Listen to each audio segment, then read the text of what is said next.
Hello everyone, I'm John Evans. Welcome to another episode of One on One. Brantley Gilbert is a country rock star.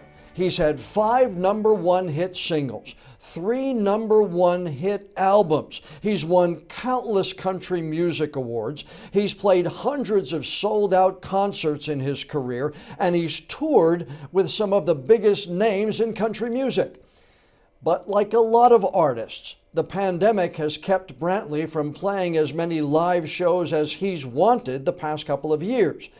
But he has some new music, and he's starting his 2022 tour right here in Wilmington, April the 7th at the North Carolina Azalea Festival. He's going to kick off the concert series for the 2022 North Carolina Azalea Festival here in Wilmington, Thursday, April 7th at the Live Oak Amphitheater. Country rock star Brantley Gilbert, welcome to the One on One with John Evans podcast. Hey, John, I appreciate you having me, my friend. Thank you so much. How excited are you, Brantley, to be playing live at one of the biggest events in southeastern North Carolina? Well, I can tell you this, man. We're really excited just to be back to work in general. But any chance we get to come to your state is always an awesome time, man. And Azalea Fest is one of these that you hear about. Everybody in the business plays and looks forward to, and looks forward to the opportunity. And we're ready to get there and party with you guys. Now, I looked at your website and BrantleyGilbert.com, and this is going to be one of your first live shows in a while. How itching are you to get out there and perform live again? Because everything I read, Brantley Gilbert loves to be up on stage and loves to be performing live. Yes, sir. I'm a road dog, I guess, so to speak. We came up a little bit old school, and we just kind of beat the pavement up. It's what we've always done. And you know, COVID comes along and puts me at home for a lot longer than I'm used to or programmed to be at this point. So I think I'm about as ready to get back out as my wife is ready for me to get back out. I think she married me with the understanding that I'd be gone a lot, and that hasn't necessarily been the case recently. So yeah, man, we're excited to get back at it and excited to come to your state. It's going to be a great time. Are you the same guy on stage or off stage as you are on stage, Brantley? Absolutely. Yes, sir. That's one thing that anybody that knows me will tell you is it's pretty much what you see is what you get 24 hours a day, 7 days a week, 365 a year. You released a couple of songs last year, How to Talk to Girls and Gone But Not Forgotten. I want to get to each one of those here in a moment, but you know, it seems like both of those are very reflective songs. You're reflecting on being a husband and a dad, and then you're reflecting on one of your family members and then members of the military who lost their lives. Did they come from a special place maybe while you weren't on the road during COVID? Did you have a lot of time to reflect during this pandemic, and is that where this music came from? Some of it. I will say that I've heard of people that did pretty well with the pandemic. I was not one of those. So I would be lying if I told you that the creative side of my career was on point during COVID. But I can tell you that we got a lot of work done on the record during that period of time. And, you know, How to Talk to Girls is a song that we wrote a while back at my farm. And it was one of those, you know, we wrote when Bray was really, really young. She's 2 now. But it's a special song to me. You know, it obviously hits really close to home. And, you know, I know there are a lot of dads out there like me that right now I think my main struggle with talking to her is telling her no. You know, that song talks about that. But she's kind of got daddy wrapped around that little finger. But I can say that a lot of this album is reflective, is reminiscent for a lot of reasons. One, you know, we like to rock a little bit, and let's just say that in the last 7 or 8 years of my life, you know, I've kind of the married with kids thing has kind of been the deal. So things are a little more calm than they used to be. So to get into that side of things, sometimes we have to dig back a little bit. But it's an exciting record, man. I'm really excited to get it out. When are we going to hear the new record? I wish I knew an exact date, and if I did, I promise you I wouldn't tell you. We're chomping at the bit to get it out there. We've been working on it for the past couple of years. I start working on albums as soon as we release albums, so it's always been a long time coming for me. But this one in particular, we've got some great features on there. I wish I could tell you more about. I checked before we called, and we have some really exciting things in the headlights for us, and we're really looking forward to going after it. I know you've been married a while, and I know you got two young ones, but take it from a guy who's been married 35 years with two girls who are now in their 30s and their 20s. You never stop learning how to talk to girls, okay? It doesn't get any easier on down the line. You know what? I think there's some comfort in that. You know, a little bit of terror, but also a little bit of comfort. I appreciate that, man. And congrats on 35 years. I tell you, this day and age, that's real love, and you don't see that a whole lot anymore. So that's awesome, and that's motivating. Yeah, I married a saint. I tell everybody with the hours that I've worked in TV news, I married a saint, and it wouldn't have worked had I not married a saint. And Sheila is my best friend and also my partner in life, and it's fun. I know you found somebody who is just as special to you, and you wrote this as a love letter, not just to your daughter, but also to your wife. Yes, sir. I guess there's always been a bit of a communication disconnect between us and girls. And, you know, it's kind of a funny thing between she and I, you know, it's that the song kind of came from on her end. It was, you know, about me communicating better. And so that kind of went into the how to talk to girls things, telling her like, I hear you and I'm trying, but it's, you know, hopefully I'll get there one of these days. But, you know, man, I think that's part of what makes, you know, being married and being a dad so special is that we are learning every day, right? It's yep, that's exactly it. You never stop learning. One question that I did have for you, and I've always wondered as I've talked to different artists, you know, the writing credits on that song. Brock Berryhill, Brian Wayne Davis, Brandon Day, Chase McGill, Josh Phillips, Taylor Phillips, Michael Ray. Did everybody contribute one line, or how does that process work? So that little group of writers right there, we call the 8-pointers. You know, what that was we took a big trip down to the farm. We're about to take a trip to Texas. Actually, leave tonight. And there's 13 or 14 riders going there. On this particular trip to my farm in Alabama, there were, I think, eight guys. And it was after, so we were breaking into two different groups for rides during the day. But that night we were all sitting around and everybody was in the room. And it's really hard to discern, like, who threw a word in here, who threw a word in there. So on that one, it was like pretty much everybody who was in the room, like, let's just keep it easy. You know, we'll just put everybody's name down. So, man, it was kind of fun. And it was a way to remember that trip too. You know, I remember specifically, you know, my buddy Brian Davis is there, and he's got girls, and you know, there's several of my rider buddies that were there that have girls, and man, they've been great sounding boards for me, and that's kind of where the song idea started and where we finished it. So, do you schedule time to write? Is that how, when you're a songwriter? You know, my day, you know, when something comes across the wire, when we get information, I just write it. But when it comes to writing the songs, the music, and the lyrics, do you set aside special time every day to just do your writing? How does that process flow? I try not to do every day. I've kind of, I guess I'm working on a bit of trying to find a little bit of a balance right now. I know there are guys that do write every day, and some of them multiple times a day. For me, being an artist and a songwriter, that's been a little difficult to do, especially being a husband and a dad. So I think that's part of what I'm learning too, is really how to find a balance. Because, like you said, for a long time, it's kind of been by the, almost by the seat of my pants. I'm just going, going, going, going. And my wife is the opposite.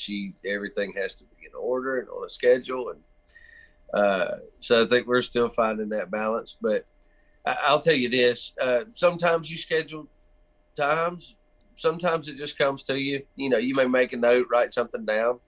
And when you're in a write 2-3 days later, you can look through your phone and see that note. And a lot of times I still handwrite stuff. And, some of these guys look at me like I'm a dinosaur, when I walk in the handwrite lyrics. But that's something about writing, handwriting things for me, just helps me kind of save it up here, I guess. Yeah, I've often wondered, because you hear, you hear some stuff about, one of the things that stuck to me at one point in time was John Lennon and Paul McCartney wrote lyrics to one of their songs on a napkin one day. I would imagine if you just have one of those thoughts, you've got to jot it down at some point, right? Yes, sir, absolutely. And I've had a couple different experiences where I've lost a good amount of ideas and songs a couple different times, and don't ever want that to happen again. And things are a lot different now. When I first started writing, I had a little tape recorder that an actual tape went in. Right. And we'd put a tape in there, hit record, and kind of play into that to make sure we didn't lose song ideas. Now, thank goodness we have these little voice memo things on our phones, and that is absolutely clutch. That thing is a lifesaver. So I spend a lot of time on the voice recorder and the notepad there. How about Gone But Not Forgotten? That was a song that is very special to you. You do a lot with the armed forces and the U.S. military, but you also had somebody in your family that touched you in a special way that's also a tribute to, right? Yes, sir. The video was heavily focused on my grandfather. The song's really about both of them. My mom's dad was a Navy vet, but it's a special song for me. And before we get into it, I have to tell you that I'll be really careful about what I say, because not that I'm ashamed of my political opinion whatsoever. I feel like there are way too many celebrities and singers that think because they're good at what they do that makes them a politician, and I don't want to be another one of those guys. But I will say that when the situation in Afghanistan unfolded, like a lot of Americans, I was not really happy. Working the way we have with the military through the past few years, knowing what I know about it now, I think I'll always feel like that was a responsibility that I skipped out on. And again, that's knowing what I know now. But we try to kind of give any way we can, and any opportunity we have to do that, we take that, because I do feel like we owe these guys and girls. And when that happened, there were some friends of mine and people that I've grown close through the years that felt like, the last 20 years was for nothing. And that kind of sentiment surrounded the entire thing. And to me, we lost track of the fact that we lost guys and girls over there, when that whole thing was going down. So every now and then, man, you write a song, weeks, months, years before, and then something happens and it opens the door for it. And I really thought, that was one that maybe some folks needed to hear. So it was a special song for me. We were proud to release it. And it's gotten huge play, streams. A lot of people really, I think it touched people in a special way. And, sometimes, I can tell you the same kind of things with stories that I've done. Some of the stories I've done you think are going to touch people in one way, and it touches them a different way. And I don't know if that's touched people in a different way than you thought it would, but it really has brought out a lot of emotions in a lot of people across this country. Absolutely. And, we've seen that with a couple different releases. When we put out One Hell of an Amen, It's just one of my favorite songs we've ever done. That song changed meanings. Even it took on a new meaning for me, 2 or 3 different times. That's just personally, and I wrote it. But it's amazing to hear stories when, people write in or they post something online that just, shares their story or how a song relates to them. I don't think there's anything more rewarding about being a songwriter. Can you take me back to when you heard one of your songs on the radio for the first time? Do you remember where you were and what your emotions were? Yes, sir. I was in Athens, Georgia, coming into downtown on Millage Avenue, right beside the Varsity. Wow, you really do remember, don't you? Yeah, they played it on 106.1. They played a song called Friday Night that I wrote about, Friday night football. I'm from a small town, graduated with 66 people, and we weren't really good at football, but football was life, Yep. Type thing. And she had a good friend that worked at the radio station, and she told me one day what time it was happening, and I got to check it out. So yeah, man, I'll never forget that. Did you pull over, roll down the window and yell, or just put your hand out the window and in that true Brantley style give one of these? I think I definitely probably rolled down the window and turned the volume up. Now it's quite the opposite. You hear a song on the radio now, and it's you're kind of like, oh God, okay. Because we've heard it so many times. By the time they make it to the radio, that you can be a bit burned on them time to time. But I will tell you, it's anytime we're with somebody that's invested in in my life and my career, and a song comes on the radio, and we really are a big family. We're a big team, and I feel like everybody, whether it's my crew around the house here in Georgia or my guys in Nashville, I feel like the guys I have close to me that are in my circle, in our situation, I feel like anytime a song comes on, TV or the radio, that they have a sense of pride too that kicks in and still makes it special. So how did you learn when your first number one, Country Must Be Countrywide, how did you learn that had made number one? Did you get a call? What was that like? Yes, sir. If I remember correctly. Now, this has been a while back, and I quit drinking.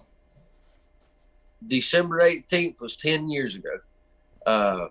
I'm allergic to alcohol. I break out in handcuffs, and I needed to make some different decisions. Some different choices for my life. So that was actually one of the things that pushed me in that direction. And we got the call. We were out on the road playing a show somewhere. We were out on tour, and we got the call. We had a good idea it was going to happen going into the day. But you always still watch it till midnight regardless. I'm back and forth with, the president of the radio team at the time. He's now the president of Valerie, George Briner. And, we're calling each other back and forth. And, I feel like when I came back from meet and greet, I probably called him. When I got off stage, I called him. So finally, we talked around midnight, and, the charts were closing, and we were sitting at the top spot. And man, it meant a lot to every single person. I was talking about that's in our family, because we truly are a family out there. And it was an amazing feeling, man. Now, you've had 5 number one singles. You've had 3 records that went to number one. How do you keep challenging yourself? When you've been there and when you've continued to be there like you have and had an astonishing number of success stories, how do you keep challenging yourself, Brantley? How do you get back up and say, I've got to be better than yesterday? Well, for me, it's about staying motivated and driven. And the best way for me to do that has been to keep my head down. I know a lot of people have asked me through the years, like, when did you know you'd made it? And to me, and in my heart of hearts, like I still legitimately feel like we haven't made it yet. Stopping to smell the roses has never really been my strong suit. I feel like there's only so many hours in a day, and if I keep my head down and my feet moving, I'm not letting anybody, that's in our crew or in our band or their family down. And that's kind of where it all stays. I'm motivated now by being a dad and a husband, and wanting to provide a future for my children, and putting food on the table for a lot of families. So we kind of just make short-term goals as opposed to long-term. And, the minute we accomplish something, we're moving on to the next. When did you first pick up a guitar? My mom tells me, I think I went to one guitar lesson, maybe around second grade or third grade or something. And I just didn't want to be taught. I wanted to learn. And you know what? That's been kind of a repetitive narrative in my life, where I had to figure something out on my own, instead of taking it from somebody that had been there. Man, I really wish I was better at that. I could have saved some trouble. But yeah, man, it was one of those things where I guess I really wanted to learn on my own. My memory from back then is a little hazy. But my mom said that I used to put on shows for an audience of one. I had a little chest of drawers and a plastic guitar and a plastic microphone. And she said it started way back. And that, I bet she gave you a standing ovation though when you were done. I think she told me that it was terrible. I think she was, and my mom doesn't do that. Like, my mom doesn't cuss, anything. She is by the book. Her and Jesus are like this, and I love my mama. But yeah, I think she had to be honest with me and tell me that it did not start out well. That's funny. You have been very open about some of the toughest times in your life, about some of the struggles that you've overcome. Do you remember when your second or third chance, when you decided to take advantage of it? Because some people get second, third, fourth, fifth chances and never take advantage. You did. And do you remember what caused you to take advantage of that second or third chance and really turn your life around? I think more than anything, it was being a personal decision, being free from pressures really outside, and a couple true friends. And when I say true friends, you hear in your life that the people that love you the most will stick beside you through whatever. I found that not to necessarily be the case. One of my best friends in the world was a guy that told me, like, hey, man, I love you. My kids love you. My family, we're family. But until you get better, I can't really enable you or support you and that kind of thing. And that was really an eye-opener for me. But, man, there were a million things that I didn't pay attention to, that didn't get my attention for so long. And I think I finally got to a point where I just said, you know what, like, I'm not valuing the things in life that I was raised to prioritize and value. And, I was raised to, one day be a good, good father and a good husband. And that wasn't even, in my peripheral at the time. Right. And just wanted to do things different. I wanted to see what I was capable of without it. And that was another big thing. And one of the reasons that I am as open as I am about it is, we talked about the what you see is what you get thing. But I found in my life that, like you said, people relate. Sometimes they hear things that may motivate them or drive them. You know what? Maybe that's in my story. Maybe it's not. Maybe there's a lot of people that listen to this interview and they're like, man, I could have gone without knowing that. But there might be one or two that hear it and go, man, you know what? Like, one of these days I'm going to make that call. I'm going to make it for myself, and I'm going to change things. I'm going to get it done. And for me, I've always been, to a fault, somebody that if I tell you I'm going to do something, I'm going to die trying to do it. And it was one of those things where I said, you know what, I think I'm going to ease up on the drinking a bit just to kind of make sure I've got a handle on it. And, man, I was not able to do that. And that was, man, it was humiliating for me. And it was just, I remember being embarrassed and ashamed and frustrated. And, man, I feel like there are a lot of folks like me who have that disease, have that issue. And, it's not so taboo anymore to talk about it. Especially for me, it's a part of my life. It's nothing's going to take it away where it didn't happen. And I'm glad that's the case. I will tell you, as far as being a dad, it's a little concerning because one of these days my kids, as soon as they're old enough to read, they're going to read some stuff about their dad that they're probably not going to understand, and I think I'm going to have some interesting situations coming up as a parent, but man, my wife and I both try to stay healthy in prayer. And that's been the one thing in my life, my one safe place to land. Man, I may be covered in tattoos. I have the mouth of a pirate from time to time, but that's another thing. If you listen to my albums, I'm really upfront about being, a man of faith, and that's something that's important to me. And I think that's really the only way I've been able to go day by day, and will continue to do so is walking blind, my friend, and trying to stay. You're a tremendous success story, and I know a lot of people have taken what you've done and used it in their life. And you mentioned tattoos. I can't leave without asking you if you got that Georgia National Championship tattoo you said you were going to get. Oh yeah, well, I got the shirt. You got the shirt, right? Yeah. And then I got to tell you, and there it is. The tattoo. So it's actually the picture of when the Georgia Bulldog or Uga tried to bite an Auburn player. But I didn't put the Auburn emblem on the side of the helmet because you don't want an Auburn player on my arm. Yeah, you don't want Auburn on your arm, do you? No, but I do have to tell you this. I did an interview the other night with Aaron Murray and Stetson Bennett, and both quarterbacks for University of Georgia. And I said, guys, before we go any farther with this interview, I think I need to admit something to both of you. And they said, what's that? And I said, I have cussed both of y'all out on multiple occasions. It may have been through a TV, but I feel like it still counted.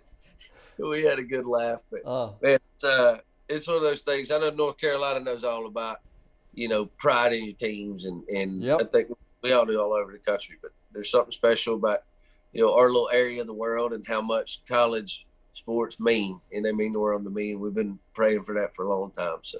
Well, I told you I have a connection to Georgia football too, so we share that from a cousin of mine who was Vince Dooley's ball boy years and years ago. So we share that love for Georgia football.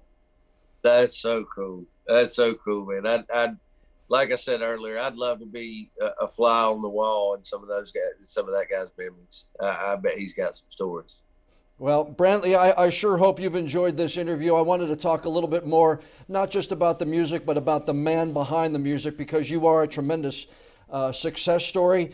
And once again, you will kick off the concert series for the 2022 North Carolina Azalea Festival, Thursday, April 7th, Live Oak Amphitheater. Me and a couple thousand of my friends plan to be in the seats that night, Brantley. Look forward to seeing you. Thanks for joining us on the podcast. Yes, sir. Thank you so much for having me. I look forward to seeing you soon. A big thank you to Brantley Gilbert for taking time out of his busy schedule to join us for this week's podcast interview. There are some tickets still available for his April 7th show right here in Wilmington at Live Oak Pavilion. Go to ncazaleafestival.org and check out where they are.